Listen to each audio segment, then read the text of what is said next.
July 1944. The sky above Japan was no longer blue, it was silver. At 30,000 feet, vast formations of aircraft shimmered in the sun, their polished skins reflecting the light like blades. Below them, cities burned in silence. From that height, the pilots of the United States Army Air Forces could barely see the destruction they caused.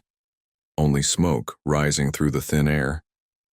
On the ground, men pointed upward at shapes that seemed impossibly high, faster and quieter than anything they had ever seen. These were not the B-17s or B-24s that Germany had studied for years. This was something new, something that seemed untouchable. Reports of these mysterious bombers soon crossed continents and seas, carried by encrypted radio messages and the last surviving German attachés in Tokyo. They described a machine with a range no fighter could match, a ceiling no flak gun could reach, and a power plant so advanced that even seasoned Luftwaffe engineers doubted its existence. In Berlin, in the dim light of a research office heavy with cigarette smoke, a senior scientist unfolded a coded report and stared at the words, Boeing B-29 Superfortress. He looked up, expression pale. "If this is real," he whispered, "the war in the air is already lost." Outside, Allied bombers thundered toward the Ruhr.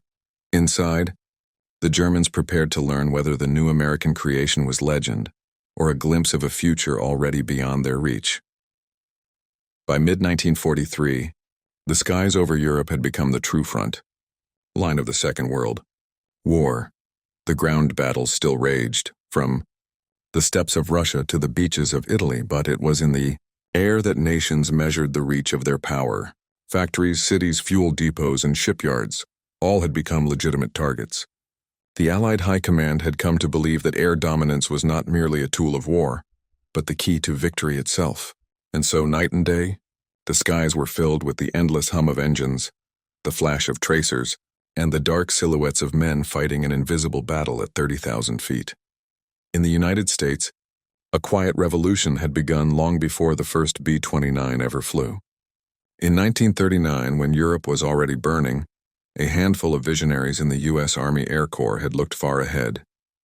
They believed the next war would not be decided by short-range bombers or fighters, but by aircraft capable of crossing oceans. At the center of that dream was one man, General Henry Hap Arnold. He understood that the coming conflict would stretch beyond the limits of existing technology, and he was determined that America would be ready. Under his direction, Boeing received a contract to design something extraordinary, an aircraft that could fly higher, faster, and farther than anything in history. The result was the Boeing Model 345, soon to be known as the B-29 Superfortress. From its inception, it was a gamble of staggering proportions. The project would eventually cost more than the Manhattan Project itself, absorbing vast quantities of resources, manpower, and scientific expertise. But in 1940, when the blueprints first took shape, no one could have imagined how far ahead it truly was. The aircraft's design promised something previously unthinkable: a pressurized cabin that allowed crews to operate comfortably at extreme altitudes, a central fire control computer that guided remote-controlled gun turrets, and 4 massive Wright R-3350 duplex Cyclone engines delivering over 2,200 horsepower each. While the engineers in Seattle fought constant battles with overheating engines, new alloys, and unprecedented stress loads, America's industrial machine roared into life around them. Production lines were built not in one place, but across 4 massive plants: Wichita, Marietta, Renton, and Omaha, each a city of its own, each employing tens of thousands of workers. At its peak, the B-29 program would involve more than 100,000 people, from riveters and machinists to mathematicians and metallurgists. Boeing's engineers worked around the clock, sleeping under their desks, racing a clock that ticked not in hours but in lives. Meanwhile, across the Atlantic, Germany's own aviation dreams were faltering. The Luftwaffe, once the terror of Europe, was now locked in a brutal battle of attrition. Allied raids on German cities had turned night into fire, and the Reich's once proud aircraft industry was crumbling under the strain. In the East, Soviet production was growing at an astonishing pace, while in the West, British and American bombers pounded industrial centers daily. Yet even as Germany's factories burned, its engineers refused to surrender their ambition. They continued to design, to experiment, to imagine new machines that might turn the tide, a jet fighter here, a rocket there. But something new was coming from across the Pacific, and even the most confident German designers had no answer for it. When the first combat reports of the B-29 reached Europe, they sounded like myths. Japanese officers spoke of bombers that cruised at heights no interceptor could reach, dropping tons of explosives with mechanical precision. Many in Germany dismissed it as propaganda, a morale tale meant to justify Japan's growing failures in the air war. But the messages kept coming, each more urgent than the last. The aircraft, they said, was untouchable. Fighters stalled before reaching its altitude. Anti-aircraft shells burst harmlessly below its flight path. Its speed rivaled that of twin-engine bombers. By early 1944, even the Reich Air Ministry could no longer ignore the evidence. Their Japanese allies were desperate. Tokyo's skies were under siege. German scientists began collecting every scrap of intelligence they could find. Photographs, intercepted communications, pilot debriefings, even fragments from downed aircraft shipped by submarine. For the first time, they began to grasp what they were truly facing. And as one German engineer later recalled after the war, it was not the weapon itself that frightened us. It was the realization that the Americans could build thousands of them. The report spread through the corridors of the Luftwaffe like wildfire. The technical divisions began requesting detailed data. The research bureaus demanded samples, and the ministries asked a question that no one could answer. Could we build something like it? The answer, they would soon discover, was far more devastating than any bomb dropped from the sky. By mid-1944, the world had changed in ways few had fully grasped. In the Pacific, Japan's cities were under constant threat. Yet the reports reaching Berlin painted a picture so extraordinary it seemed unreal. Japanese engineers described aircraft that could climb to 27,000 feet fully loaded, flying hundreds of miles beyond the reach of any interceptor, dropping bombs with a precision previously unimaginable. The B-29 was no longer simply a bomber. It was a symbol of a nation's industrial and scientific might. And for Germany, struggling under Allied bombings and material shortages, it was a stark reminder of the gulf that had opened across continents. Germany's own technological ambitions, once among the most advanced in the world, were now confronting limitations imposed by time, resources, and the relentless pressure of war. The Luftwaffe had experimented with long-range bombers like the Messerschmitt Me-264 and the Junkers Ju-390, and had even attempted the Heinkel He-277 project. Yet these machines were hampered by persistent engine troubles, fuel shortages, and the constant threat of Allied attacks. No prototype had ever achieved operational deployment at the scale needed to project real power. When German engineers examined the B-29 specifications, the contrast was staggering: superior range, pressurization, defensive armament, and production scale, all dimensions that Germany could not hope to match. Intel trickled in not just from Japan but from Allied operations in Europe. Intercepted communications revealed the magnitude of American industrial mobilization. Thousands of workers were employed in state-of-the-art factories, supported by automated assembly lines, vast logistical networks, and a workforce trained in specialized skills. Germany, by contrast, was scrambling to keep its own industries functioning under relentless bombardment, with skilled labor depleted by the war at the front, and resources diverted to desperate defensive programs. Even the scientists who had once pioneered breakthroughs in aerodynamics and jet propulsion felt the weight of a system under siege. By July 1944, the first fragments of the B-29 began to reach Germany via Japanese submarines. These were not whole aircraft, but parts, engines, propeller assemblies, and technical manuals. Each crate was a glimpse into a technology that seemed almost alien.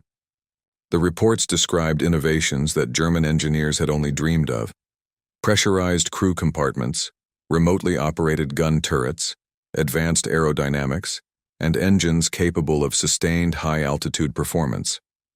Even a brief examination revealed why Japan itself had struggled to intercept these bombers over its own homeland.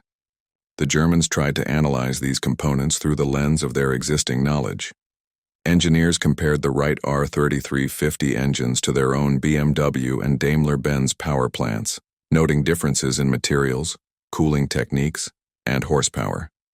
They scrutinized the fire control systems, marveling at the remote turrets that allowed a single operator to control multiple guns, each guided by a central analog computer. In labs across Berlin and Munich, diagrams were sketched, measurements taken, calculations performed, but every attempt at replication collided with the same harsh reality. Germany lacked the industrial base, the materials, and the time to reproduce anything close to the B-29's capabilities. Hitler himself took a passing interest, though more in the symbolic than the technical. Reports filtered upward, noting the Americans' ability to strike at will, the Japanese inability to counter the bombers, and Germany's own impotence in the face of such innovation.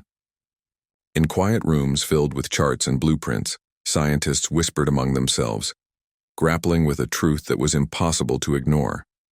They were witnessing a technological leap that Germany could never match, a weapon that embodied not just engineering genius but the full weight of a nation's organized effort.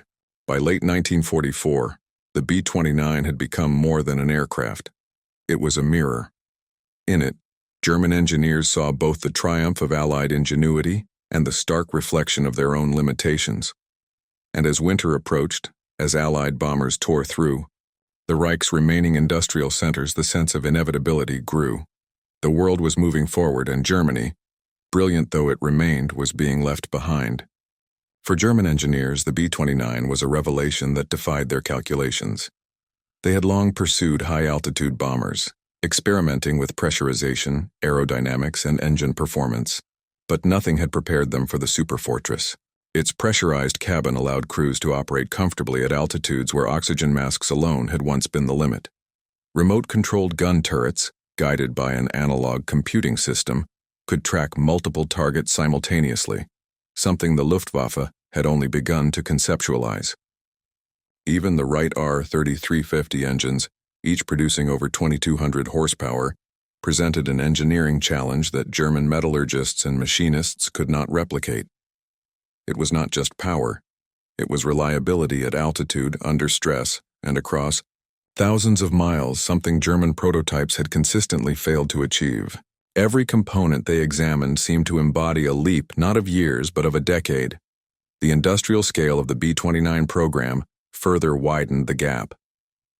While German engineers had dreamed of large-scale production lines, the reality of Allied manufacturing stunned them.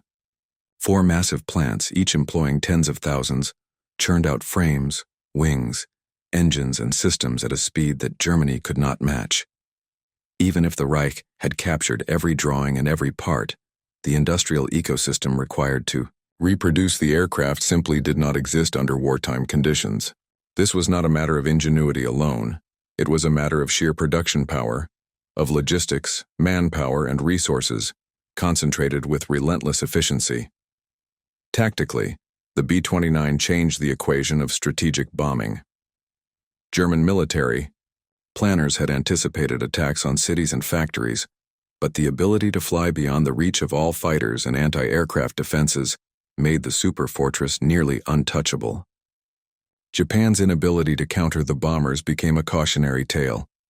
In Berlin, Luftwaffe officers reviewed reports with growing unease. If the Americans could project this kind of power across the Pacific, could they do the same across the Atlantic? Could the Reich itself face such unstoppable raids in the heart of Europe?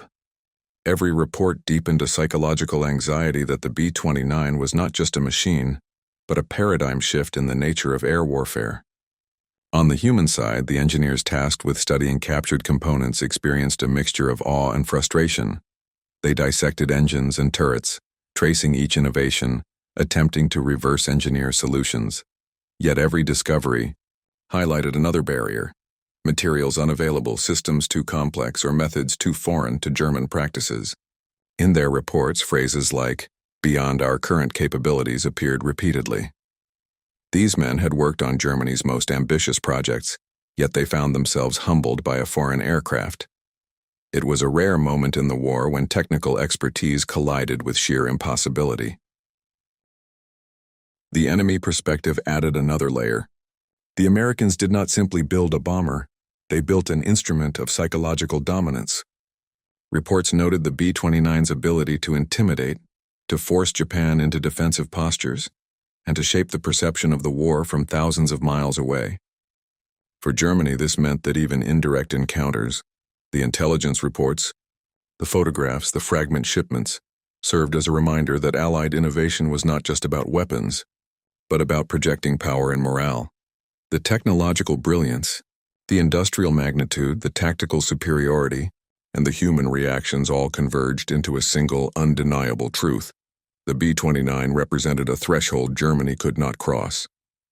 And this truth would soon define late war planning, desperation projects, and ultimately, the realization that some wars are decided not on courage alone, but on the breadth and depth of a nation's ability to create and sustain extraordinary machines. For German leadership, the superfortress was a strategic nightmare. Hitler's generals had always placed faith in engineering ingenuity, in the ability of superior machines to offset numerical or logistical disadvantages. Yet here was an aircraft that could render entire defensive networks obsolete. Luftwaffe planners realized that even if they had enough Me-262 jets or flak batteries, the B-29 could operate beyond the practical reach of their defenses. Reports from Japanese engineers only amplified this fear. Missions flown over Tokyo went largely unchallenged, the bombers striking with near impunity. The realization that the same technology could, in theory, be applied anywhere shook German confidence. The war was no longer just a contest of men and machines, but of industrial systems and long-term planning, areas where Germany was increasingly behind. On a human level, the engineers and scientists tasked with studying B-29 fragments were trapped between admiration and frustration. They traced the complex layouts of the right engines, examined the intricacies of remote turrets, and pored over schematics that seemed to defy German engineering conventions. For men accustomed to pushing the limits of contemporary aeronautics, this was an uncomfortable confrontation with the limits of their own environment. Their notes, later recovered by Allied interrogators, were filled with phrases like ingenious beyond our reach and cannot replicate without entire industrial overhaul. Every technical insight was matched by the bitter knowledge that the Reich could never produce the scale of machines required to make the B-29 more than a distant curiosity. The moral and philosophical implications were equally profound. In studying the superfortress, German scientists confronted a painful truth. Technological brilliance alone could not sustain a nation at war. It required resources, coordination, and the capacity to maintain production under duress. Germany, caught between its ambitions and its collapsing infrastructure, realized that brilliance without breadth was meaningless. The B-29 became a symbol of that disparity. Not just a bomber, but a testament to the organizational and societal power that the Allies could wield. For those who had long believed in German superiority of intellect and design, it was a humbling reckoning. Finally, the psychological impact extended beyond the laboratories and ministries into the heart of military planning. Even without seeing the aircraft firsthand, Luftwaffe officers understood that they were facing a foe who could strike at will, thousands of miles away, with precision unimaginable in prior wars. The knowledge that the Americans could not only conceive but mass-produce such a machine created a pervasive unease. Strategic discussions often centered less on tactics than on capability. How could Germany respond if a similar force were directed against its own cities? Every meeting ended with a subtle but unmistakable recognition of limits. The B-29 was no longer just a bomber. It was a mirror, reflecting the gap between aspiration and reality, between desire and capacity. As German scientists and military planners struggled with these truths, they began to explore desperate measures, projects to imitate, intercept, or counter the superfortress. But the more they examined the aircraft, the clearer it became that such efforts were doomed from the start. The B-29 was beyond their reach in every sense, and this realization would set the stage for the most pivotal and revealing moments in the late war. By late 1944, the war was turning against Germany on every front. Yet the mystery of the B-29 loomed larger than ever in their minds. Japanese engineers had managed to capture a few critical parts, and through daring submarine runs, crates containing engine components, propellers, and technical manuals were sent to Germany. In Berlin, in dimly lit laboratories insulated from the bombings outside, German scientists carefully unpacked the crates. Each piece told a story of advanced metallurgy, precision machining, and design philosophy far beyond anything Germany had operationally achieved. They measured, photographed, and sketched every component, trying to decode a system that had been perfected thousands of miles away. The Wright R-3350 engines drew the most attention. German metallurgists marveled at the alloy compositions, the cooling fins, and the sheer horsepower compressed into such a compact form. They compared the engines with their own Daimler-Benz and BMW designs, noting every deviation and improvement. Each analysis revealed problems Germany could not solve. The materials required were scarce, production tolerances too exacting, and the knowledge of high-altitude combustion and fuel management remained incomplete. Even the engineers' most ambitious prototypes, like the Ju-390 or He-277, paled in comparison. In parallel, specialists examined the B-29's defensive systems. The remote-controlled turrets, guided by an analog computing system, allowed a single operator to control multiple guns simultaneously, tracking incoming fighters with near-automated precision. Engineers tried to understand the electromechanical linkages and the gyroscopic stabilizers that made this possible. Again, every discovery underscored a painful truth. Germany lacked not just the parts, but the infrastructure, the electronics, and the precision craftsmanship necessary to replicate such technology at scale. Desperation set in. Some scientists proposed ambitious counter-projects, long-range interceptors capable of climbing higher than the superfortress, advanced flak systems, or even jet-powered reconnaissance to study the aircraft's operational patterns. But every concept collided with hard reality. Materials were running out, factories were destroyed, and trained personnel were being pulled to defend cities or fight on collapsing fronts. The Reich had run out of time. For the first time, a class of engineers who had once dreamed of building the ultimate bomber faced the unbearable clarity that the B-29 was simply beyond their reach. Reports filtered to the highest levels of command. Luftwaffe officers briefed Hitler on the findings, describing the bomber's range, altitude, payload, and invulnerability. Japanese officers corroborated the intelligence, recounting raids over their own cities that had left their air defenses impotent. The message was unmistakable. Germany could not hope to counter the B-29 through conventional means. Industrial might, long-range capability, and technological sophistication had created a gap that no single weapon, prototype, or genius could bridge. Yet even amid despair, curiosity persisted. Engineers dissected the components meticulously, logging every detail in hopes that some fragment of knowledge could be applied to German designs. But the more they analyzed, the more evident it became that the B-29 was not merely a plane. It was an embodiment of a nation's organizational and technological superiority. Germany had fallen behind not because of a lack of talent, but because the war had exposed the limits of what it could produce under sustained pressure. The realization rippled through the Reich's military and scientific community. They were facing a weapon whose mastery belonged not to individuals or isolated projects, but to the full capacity of a nation operating at maximum efficiency. And in that moment, the B-29 ceased to be simply an aircraft. It became a symbol of what Germany could never achieve in the waning months of the war. As winter approached in late 1944, Germany's sense of urgency grew. The fragments of B-29 technology that had arrived via submarine were studied relentlessly, yet the limitations became painfully clear. German engineers attempted to model the aircraft's engines, its aerodynamics, even its pressurization system. They compared the superfortress to prototypes like the Me-264 and Ju-390, machines that had represented their own hopes for long-range strategic bombers. But every comparison revealed a yawning chasm. The American aircraft operated at altitudes and speeds that German designs could not sustain. Its systems were integrated with a level of precision and automation that Germany's wartime production could not replicate. The Reich faced a cold, undeniable truth. It could neither build nor effectively counter the B-29.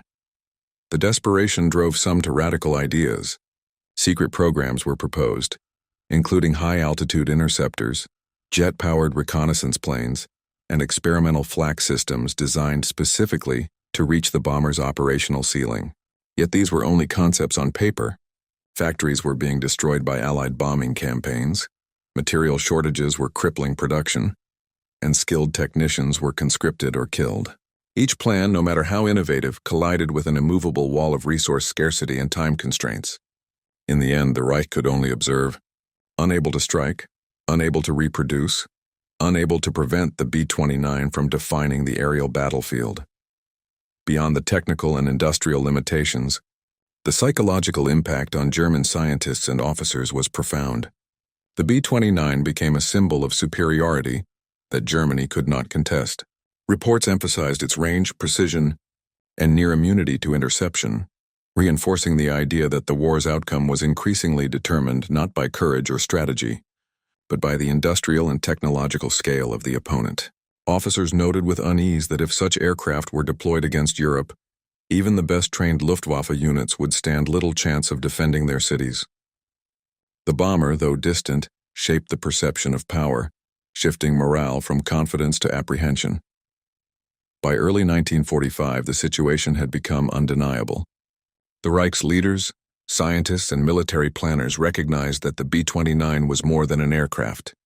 It was a statement of industrial dominance. German attempts to replicate or counter it had failed before they could begin in earnest. The meticulous studies of engine parts, turrets, and pressurized cabins, once sources of professional pride, now served as a reminder of what Germany lacked. Even the most brilliant engineers had to admit that they were chasing a ghost, a machine born of resources, organization, and technological foresight beyond their grasp.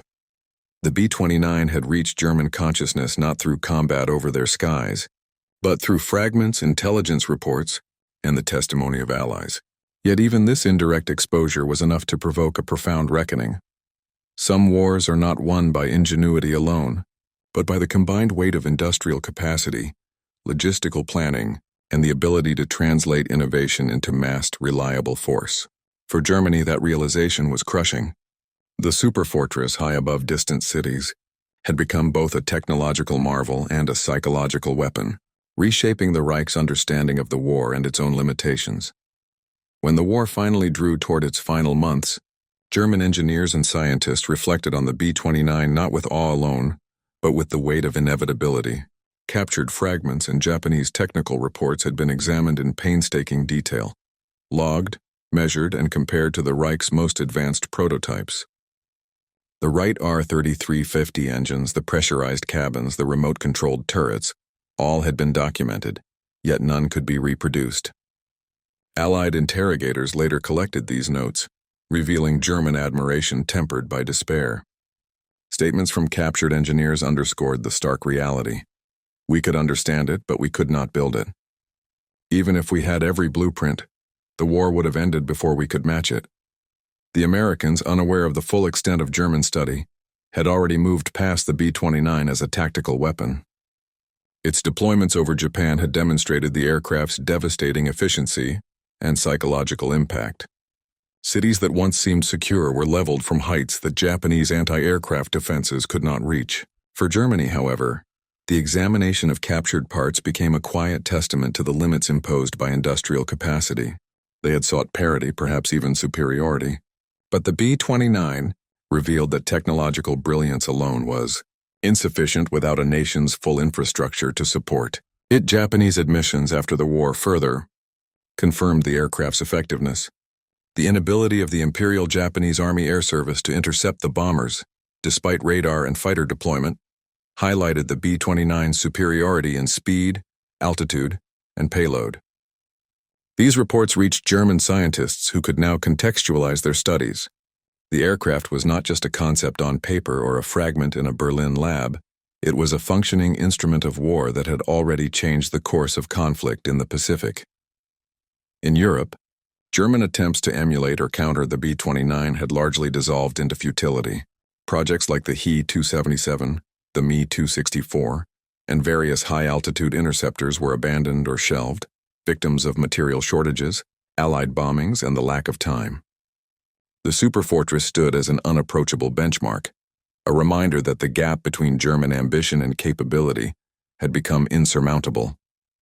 Even those engineers who had once believed in German technological superiority now acknowledged a harsh truth.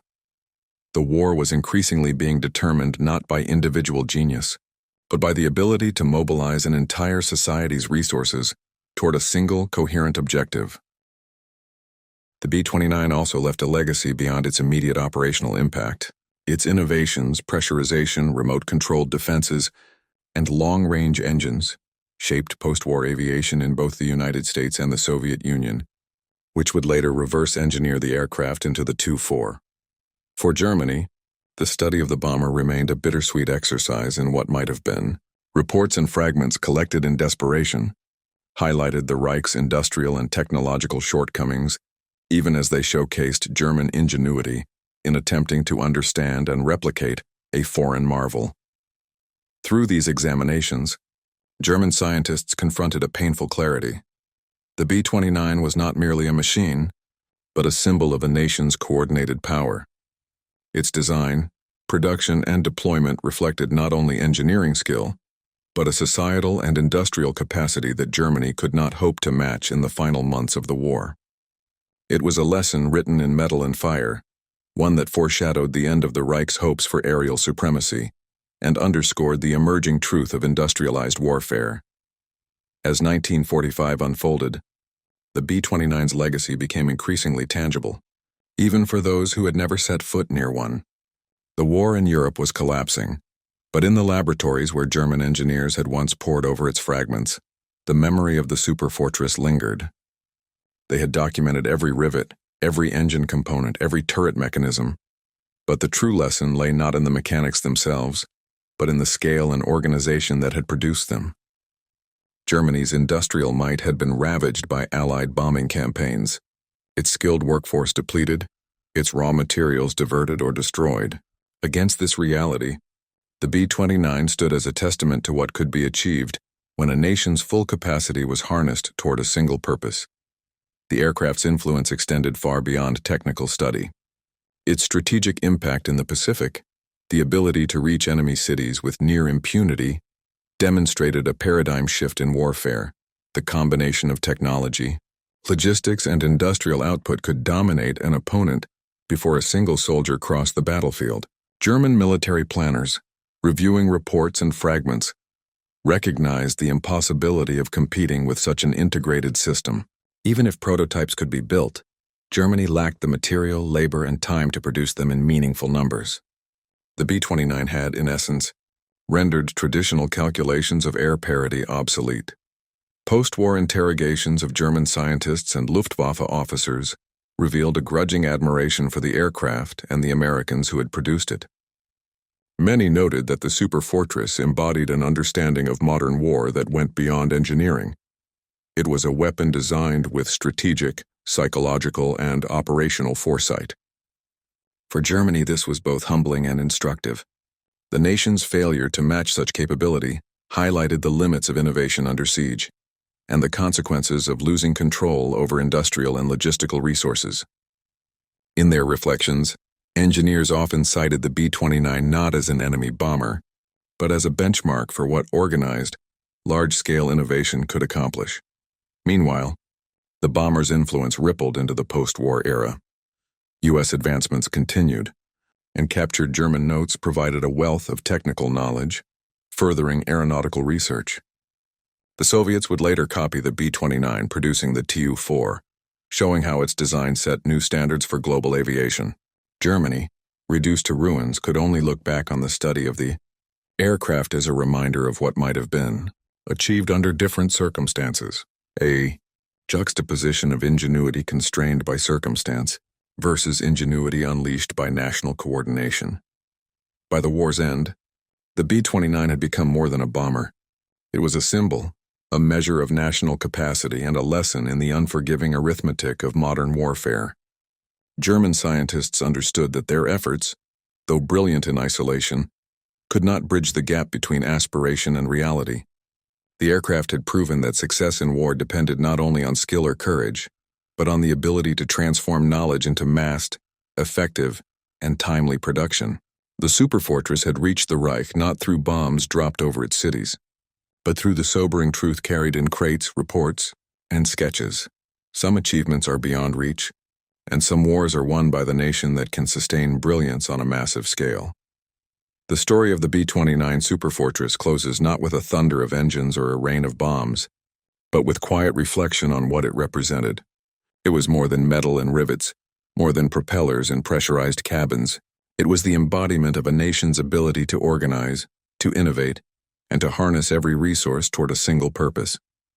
For Germany, studying it was both an exercise in technical curiosity and a confrontation with limitations they could not overcome. Engineers who had once dreamed of producing comparable machines were forced to acknowledge a harsh truth. Brilliance alone could not offset a deficit of industrial capacity, materials, and time, yet the superfortress also tells a broader story about human ingenuity.